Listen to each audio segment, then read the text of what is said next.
I am the Lord thy God, which have brought thee out of the land of Egypt. Exodus 20:2.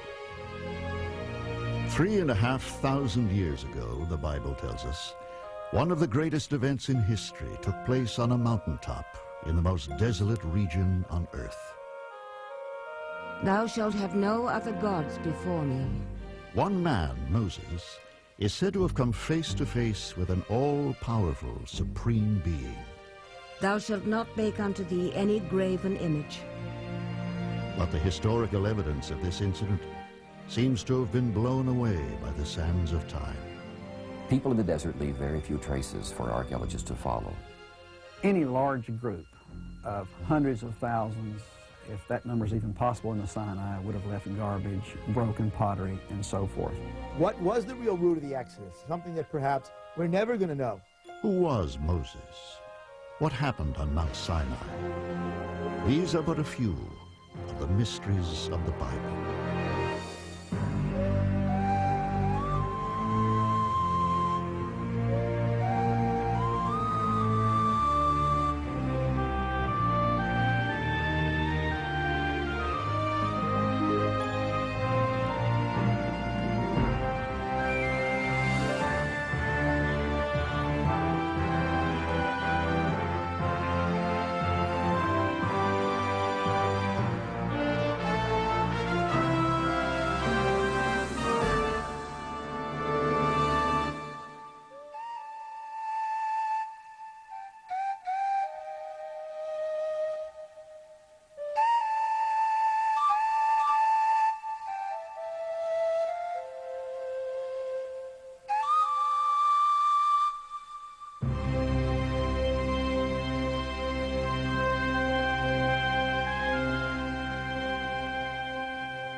The evocative stories told within the Bible are eternal.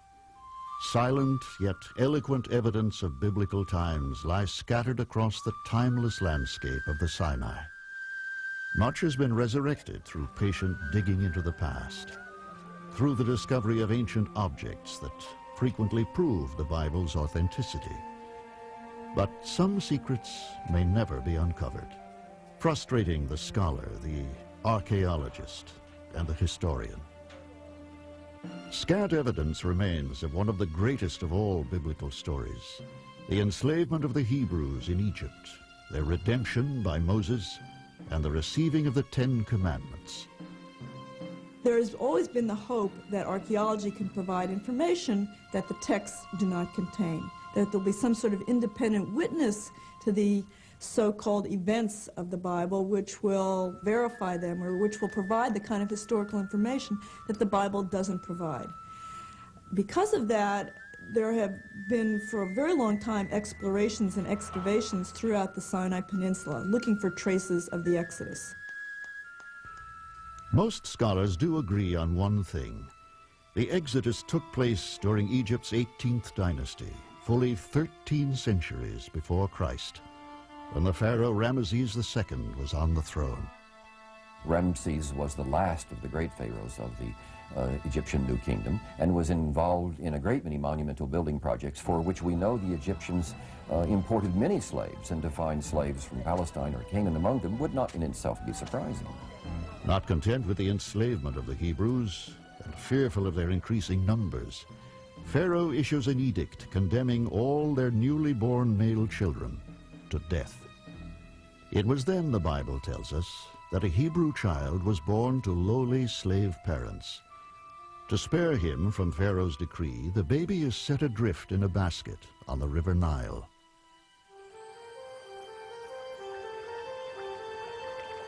The basket drifts downstream, carrying the infant Moses to his destiny and into immortality.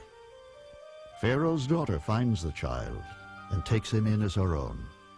He would become one of the giants of history, and perhaps the most enduring of all biblical figures. He would help introduce humanity to a revolutionary new idea, the concept of monotheism, a belief in one supreme God. He would found a nation and become central to the three great religions of the Western world. Even though his story dominates the pages of the Old Testament, We have no physical proof, no archaeological evidence whatever, that he even existed.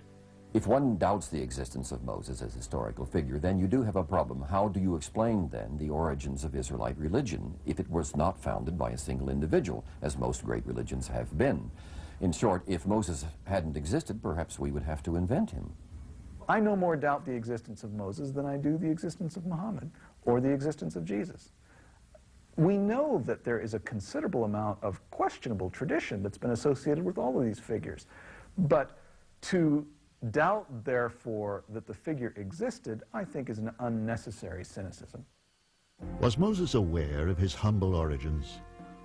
Did he ever identify with the Hebrew slaves toiling under the lash to build the great cities of Pithom and Ramses? The remarkable part of Moses' early years is that the Bible is completely silent about it. Moses says nothing, as far as we know, nothing, and we know nothing of what was taught to him.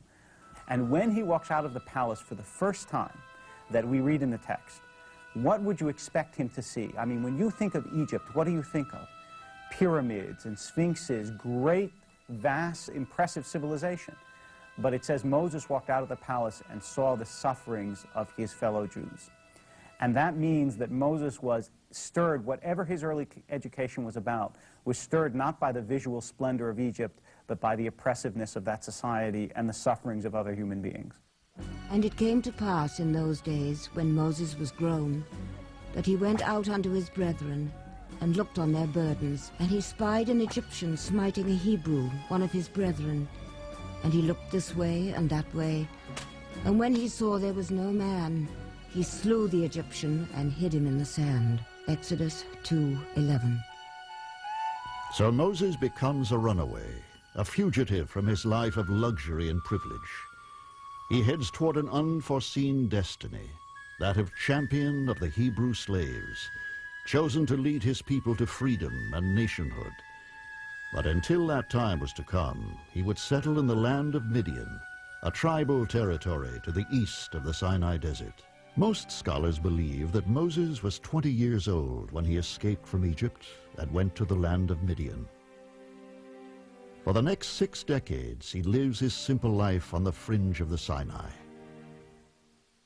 One day, he follows a stray lamb through a particularly rocky outcrop and comes face to face with the divine.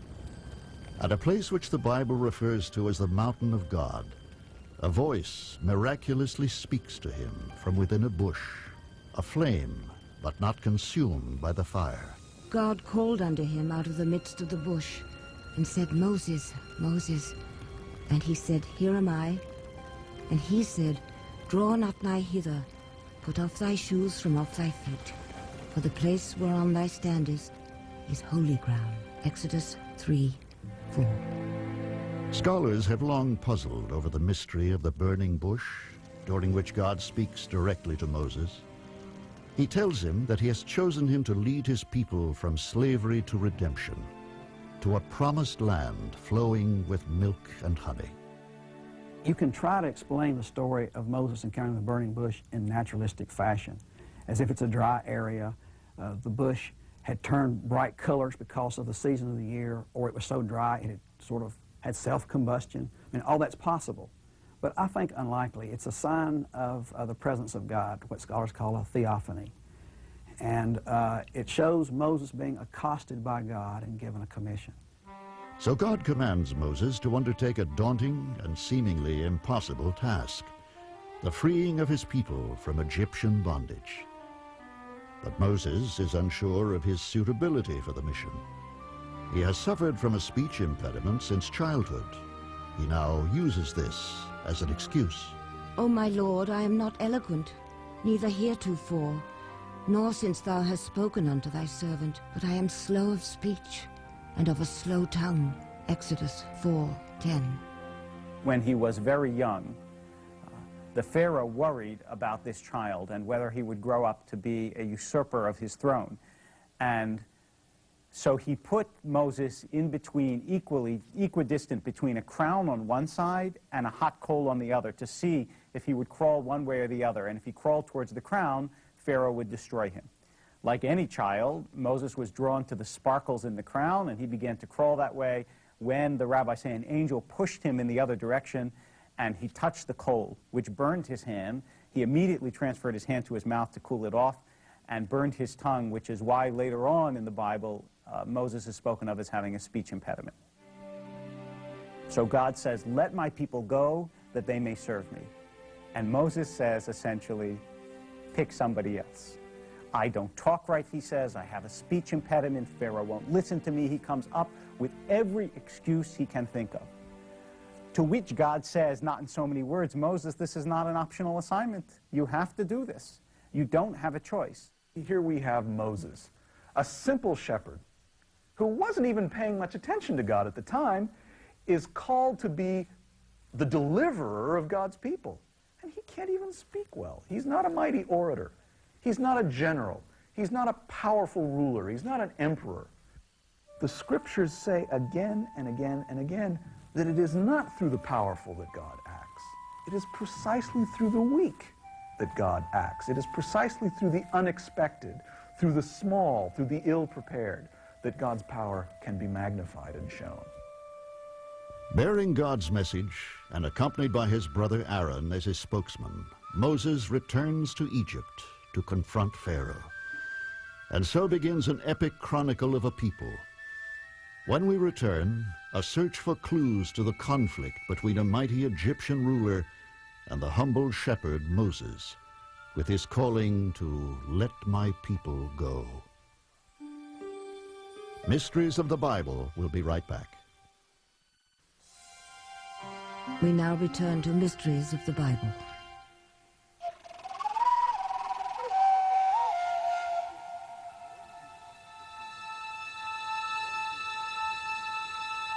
"40 years after fleeing from Egypt, Moses has crossed the desert on his mission from God to redeem his people. Accompanied by his brother Aaron, he confronts Pharaoh and urges him to let the Hebrew slaves go. To convince him that they have been sent by a God mightier than the gods of Egypt, they display a supernatural feat. And Moses and Aaron went in unto Pharaoh, and they did as the Lord had commanded. And Aaron cast down his rod before Pharaoh and before his servants, and it became a serpent." Exodus 7:10. Not to be outdone, the Egyptian priests counteract with a trick of their own. They too turn their staffs into serpents. But in a strikingly symbolic act, they are quickly swallowed by the serpent of Moses. The Bible wants to make it out that the God of Israel and his prophets are more powerful than any of the magic of Egypt, and wants to make the point that Egypt is a country steeped in magic, but that magic is false religion, and the only real religion is monotheism. So what it does is it takes the very staff, which in a certain way is the symbol of Egyptian magic, the staff which is really the magic wand, places it in Moses' hand and uses it as a symbol of God's overcoming the Egyptian religion and the power that it supposedly had, and showing that ultimately it was all a fraud. Fraudulent and exploitative though it may have been, Pharaoh's power over the people is nevertheless real. He refuses to set the slaves free. And so another mystery of the Bible is introduced into the story. The wrath of God that brings down the first of the 10 plagues. "Thus saith the Lord, in this shalt thou know that I am the Lord. Behold, I will smite with the rod that is in mine hand upon the waters which are in the river, and they shall be turned to blood. And the fish that is in the river shall die, and the river shall stink, and the Egyptians shall loathe to drink of the water of the river." Exodus 7:17.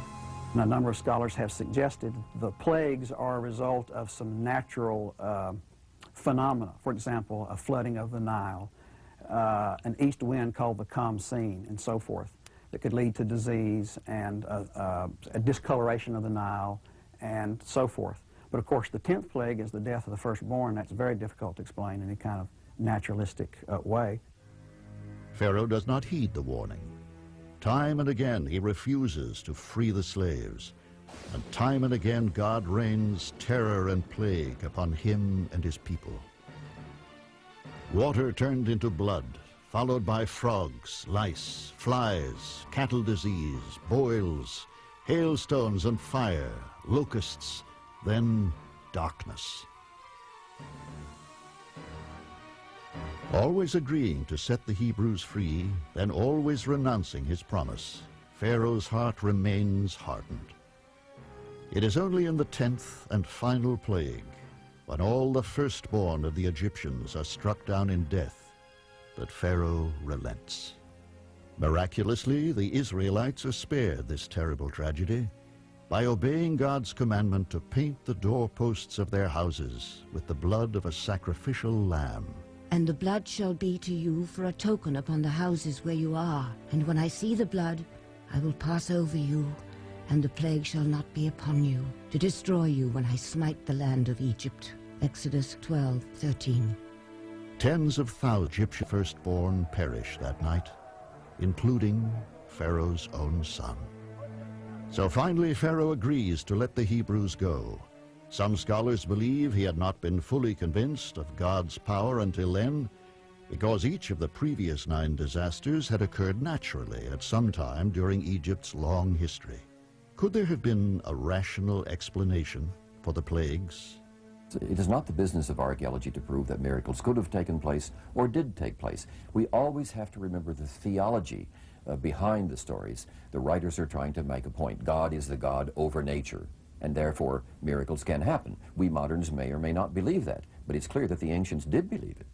For Jews throughout the world, the miracle of the plagues, the sparing of the Hebrew firstborn, redemption from slavery, and eventual deliverance to the Promised Land has been celebrated at the Passover meal every year for the past 33 centuries. Unleavened bread is eaten for 7 days, symbolizing the frugal and hurried meal the people prepared before their departure from Egypt. And the children of Israel journeyed from Ramses to Sukkot. About 600,000 on foot that were men, beside children, and a mixed multitude went up also with them, and flocks and herds, and very much cattle. Exodus 12:37. The Bible tells us that 600,000 male adult slaves, plus their families, and a throng of non-Hebrew slaves left Egypt. But that number has long been debated by historians. The Hebrew word for 1,000 is the word Eleph. And it is also used in the Old Testament or the Hebrew Bible on occasion for a tent group or clan. And so some folks have surmised that the word 600,000 Eleph, Elephim would be actually 600 tent groups or clans, or like companies of soldiers, since the reference is to adult males. And that would mean then that we're dealing with a much lower number of people. However many there were, progress would have been slow, perhaps no more than 5 or 6 miles a day. Within a week, the caravan reaches a forbidding frontier, a seemingly impassable body of water. It would be the site of yet another miracle. And Moses stretched out his hand over the sea, and the Lord caused the sea to go back by a strong east wind all that night, and made the sea dry land, and the waters were divided. Exodus 14:21. But where did the miraculous parting of the waters happen? Today, scholars doubt whether it took place in any of the seas around Egypt. One thing is clear, it's not the Red Sea, that gigantic deep sea that they somehow would have walked across. It's the Reed Sea, according to the Hebrew Bible, and the Reed Sea is apparently some type of lake or swamp or whatever else. But again, this is one of these stories. The Bible is telling us that there is a miracle, and we've got to make some decisions as individuals about what we want to believe. We're not going to be able to prove these things one way or another. After the Israelites had crossed to safety, the Bible tells us that once again God interceded. He commanded Moses to stretch his hand over the waters. And the waters returned and covered the chariots and the horsemen and all the host of Pharaoh that came into the sea after them. There remained not so much as one of them. Exodus 14:28. The way to the Promised Land now lay open. When we return, the search for clues to the possible route taken by Moses and his band of wayward slaves as they venture into the wilderness and challenge the unknown. More mysteries of the Bible when we return. We now return to Mysteries of the Bible.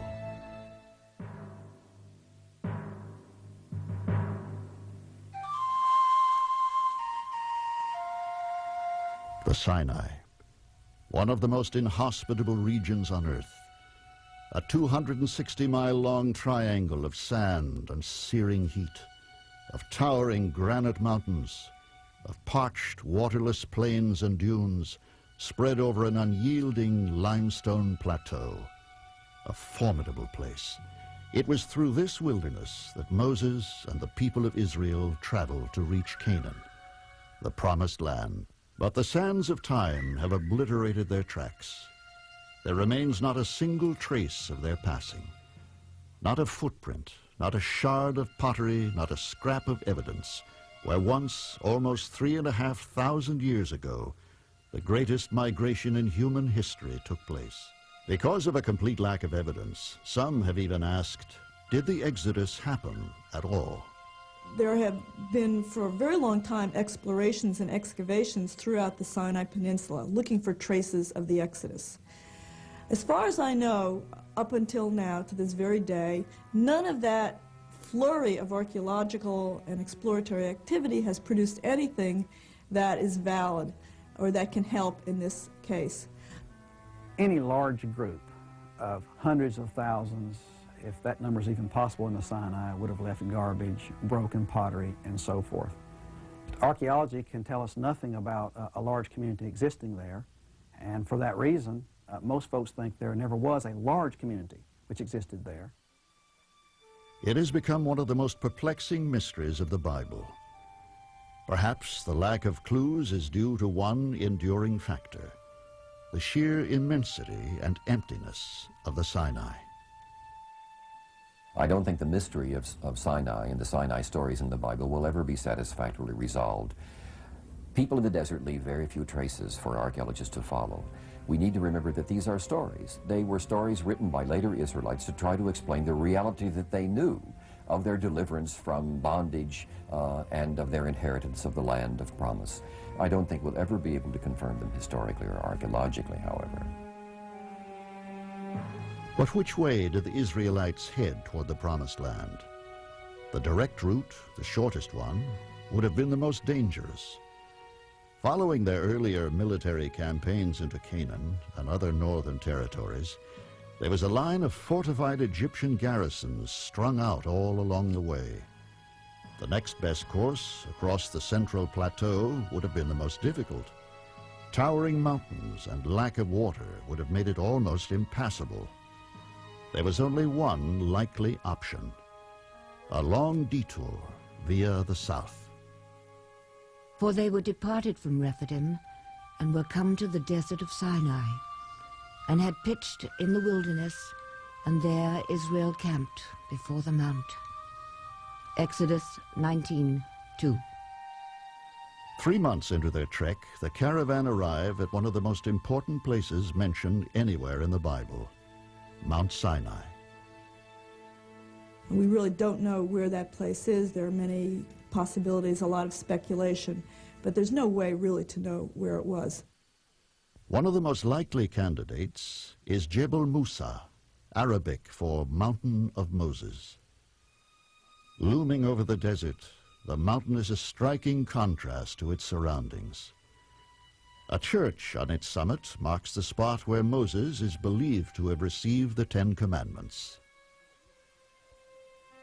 Jebel Musa itself is a foreboding mountain. It's not a sand dune, but it's a rocky, craggy mountain. And it's in a very difficult section of the Sinai Peninsula.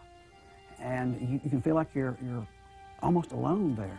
In fact, if you look around, you probably are alone.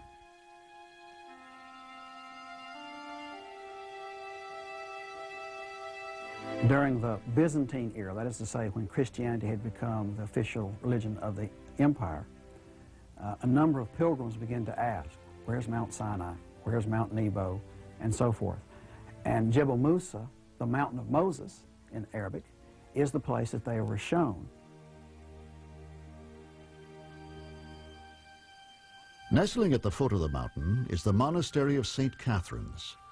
Constructed on the site of a church originally built by the Roman Emperor Constantine nearly 1,600 years ago, the monastery stands in isolated defiance of the desert's eternal heat and dust.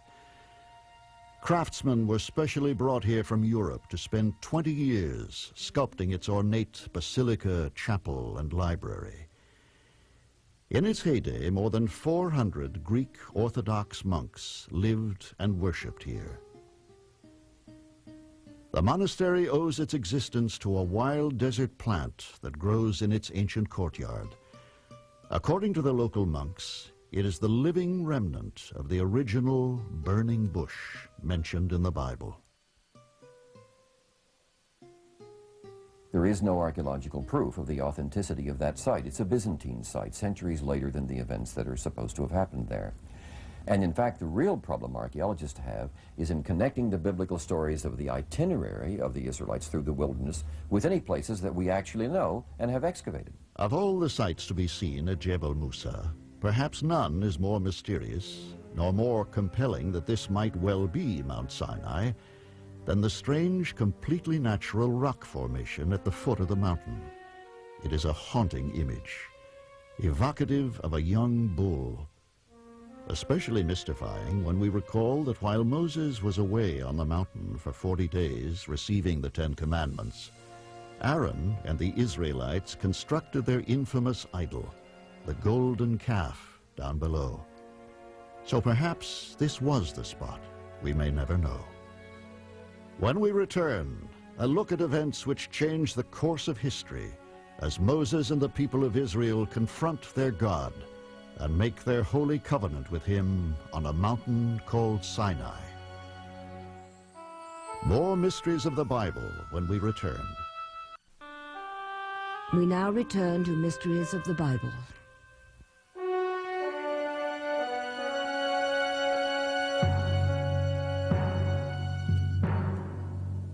Somewhere in the barren desert of the Sinai, the God of Israel summons Moses to the top of a mountain and prepares to set his covenant with the people. Now therefore, if ye will obey my voice indeed, and keep my covenant, then ye shall be a peculiar treasure unto me, above all people, for all the earth is mine. And ye shall be unto me a kingdom of priests, and a holy nation. These are the words which thou shalt speak unto the children of Israel. Exodus 19:5.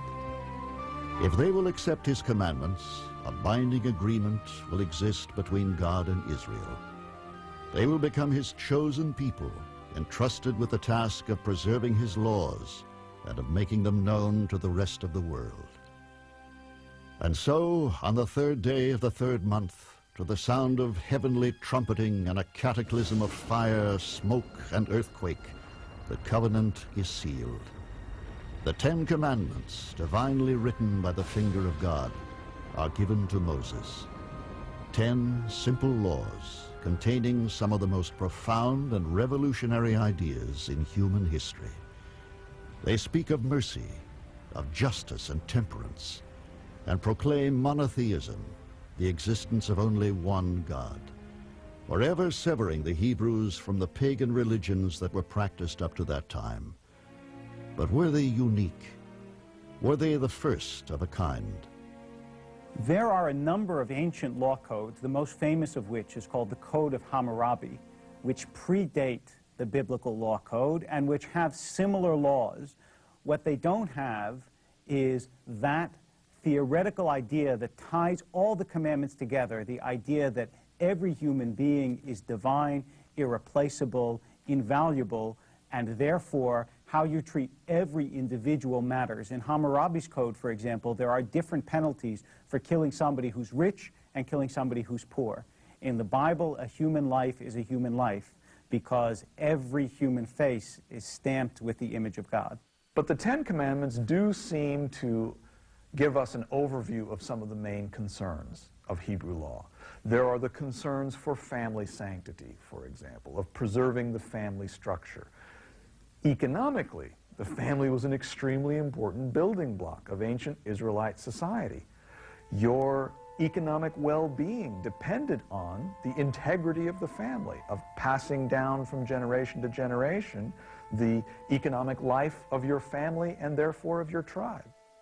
And what the Ten Commandments say is that therefore, how human beings treat one another is of interest to God. And that's what's different from the Ten Commandments and all previous laws. That is, God doesn't just care how we act towards God. God isn't just a God who pays attention to sacrifices and prayer.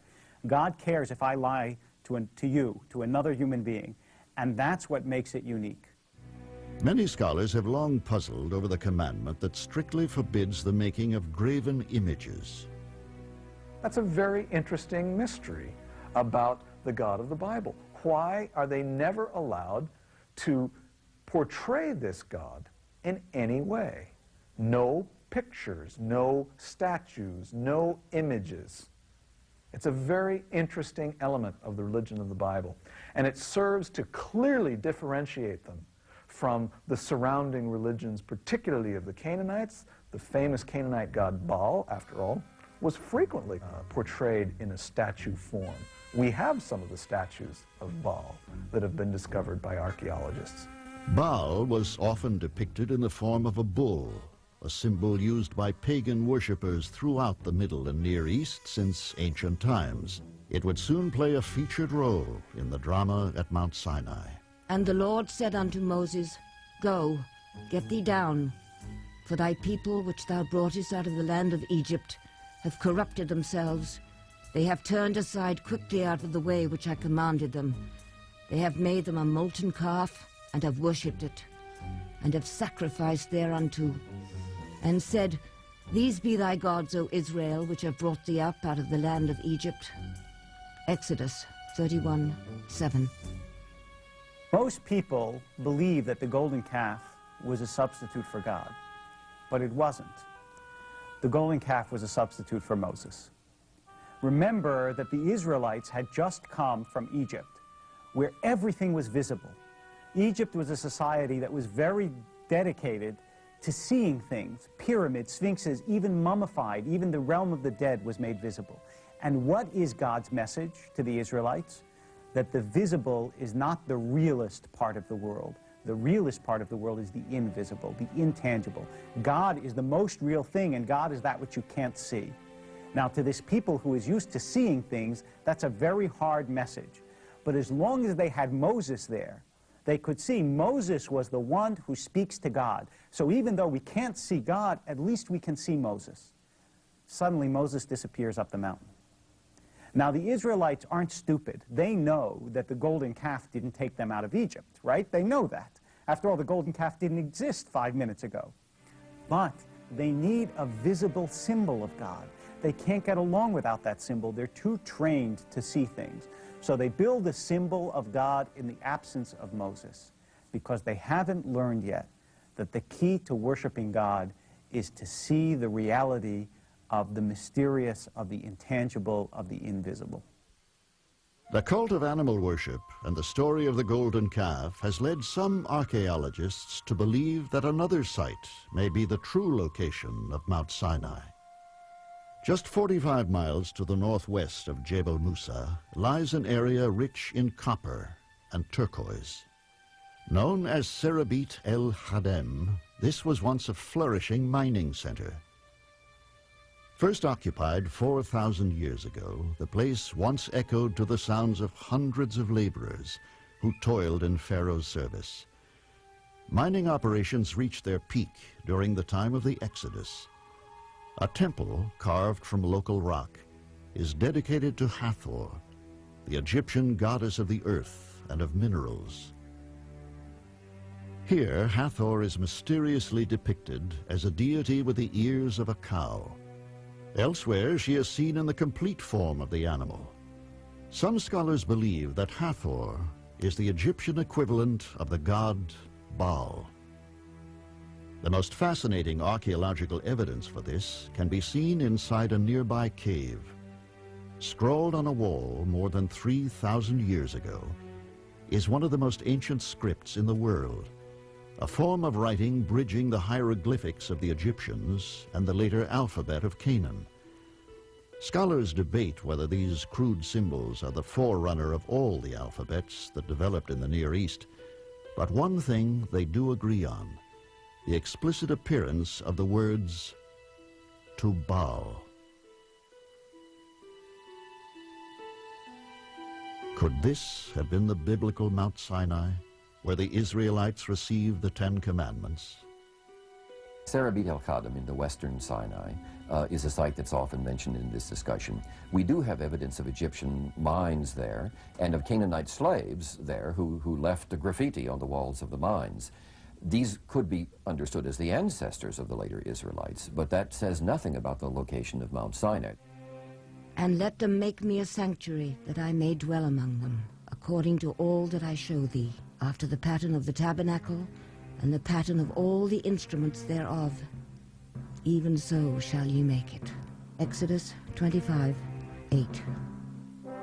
Having received the Ten Commandments, the people are now instructed by God to build an ark to contain the holy tablets. The ark itself would be housed in a tabernacle in the center of the encampment. All 12 of the tribes of Israel would pitch their tents around it.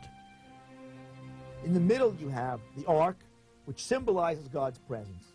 Around it you have arranged the priests and Levites, and then finally the entire people of Israel. So the notion of the thing symbolically is that the people of Israel live in a kind of permanent connection with the holiness of God. But the fact is, from everything we know about ancient religion, and from the description of the tabernacle as a tent shrine, and from the use of the word tent to describe the temple later on, it seems that the earliest Jewish temple must really have been built during the period of the desert wandering. So somehow or another, they must have taken whatever they had, put together the most beautiful house for God in the desert that they were capable of putting together. Eventually, the ark would reach the Promised Land and become the focal point of Solomon's great temple in Jerusalem. It would remain there for the next 800 years. But here in the desert, the fate of the Hebrew slaves had been sealed. For having made and worshipped a golden calf, none of those present at Mount Sinai will ever live to see the land that flows with milk and honey. For another 4 decades, they will be condemned to wander through the wilderness. When we return, the mysterious final days of Moses, as the Israelites reach the threshold of the Promised Land. More mysteries of the Bible when we return. Mysteries of the Bible continues.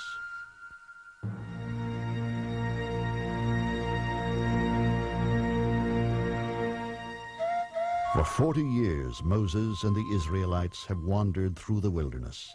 It has been a trek unparalleled in human history. What was once a throng of slaves has now been galvanized into a tightly wrought nation of 12 tribes. Unexplained mysteries have highlighted the years in the wilderness. God has guided the pilgrims through a cloud by day and a pillar of fire by night.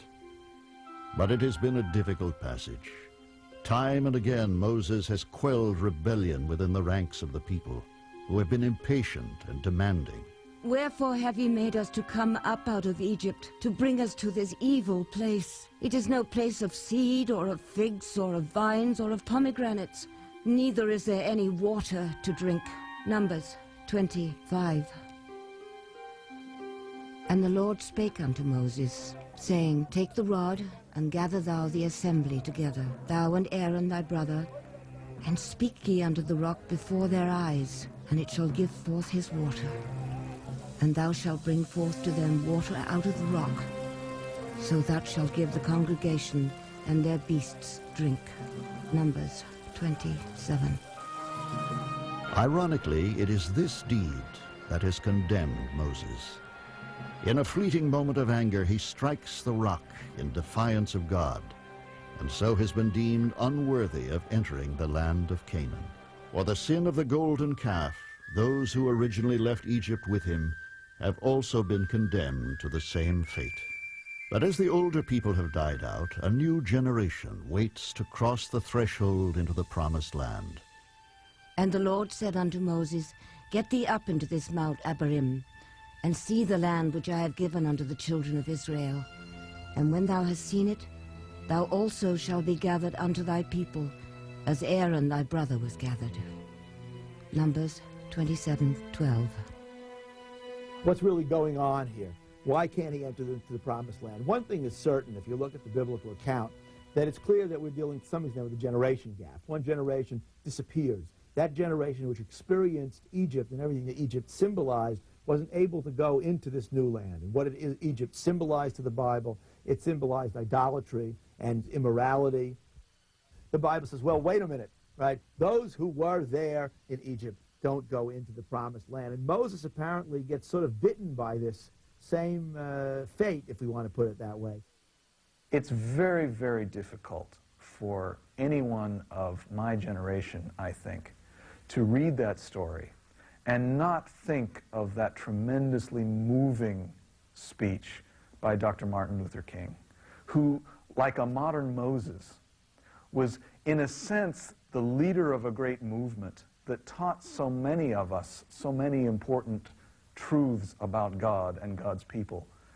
And there's a sense in which his assassination demands an explanation. It demands for us that we face God and said, how could you have taken this Moses from us before he was finished? And that speech that Martin Luther King gave seemed to almost be an assurance to all of us that he knew that the promised land was coming. And he said in that speech, I may not get there with you, but I'm convinced that we as a people will get there. And so, oddly enough, I understand Moses much better by listening to Dr. King, because I think, like Moses, Dr. King had an insight into God's plan for the future as well. So Moses, the servant of the Lord, died there in the land of Moab, according to the word of the Lord. And he buried him in a valley in the land of Moab, over against Beth-peor. But no man knoweth of his sepulchre until this day. Deuteronomy 34:5. God was involved in the burial of Moses. That doesn't say that about anybody else in the Bible in that way. So that marks Moses as having extraordinary powers, that God was kind of connected with him in a way that God isn't connected or wasn't connected with anyone else. When the Torah ends, and when the last verses of Deuteronomy are read, they're not in the Promised Land. They're still in the desert. And the Bible is, in some sense, a book without an ending. Why is that? I think that part of the message of the Bible is life is lived in the wilderness. There is no perfect promised land in this world the way we think. There's trial and difficulty and pain. You don't need a Bible in the promised land, after all. If everything were perfect, you don't need a guide. But the Bible is a map to the wilderness. It's not a guide to the promised land. And so one of the central mysteries of the Bible is, how do we negotiate the wilderness, which is where we all live? The perennial value of the Exodus story is that God is against injustice and has called the people into fellowship and has given them a homeland and so forth. And those are things which transcend any one particular generation. And it's one of the reasons why the stories are always told and retold, generation through generation. So the final resting place of one of the greatest figures in all of human history remains unknown. The ultimate mystery in the extraordinary life of the man we know as Moses. I think the message of Mount Nebo is, instead of visiting Moses' grave, follow what he taught. That's what really matters. And we have a tendency to worship the mountain and ignore the teaching. And so in some ways, I think what the Bible is telling us is the significance of Mount Nebo is it's insignificant. What really matters are the teachings of the person who's buried somewhere in its caverns. And so, after 40 years of wandering, and guided by a new leader, Joshua, the people of Israel finally enter Canaan, the promised land, there to confront their destiny and to encounter more of the many mysteries of the Bible.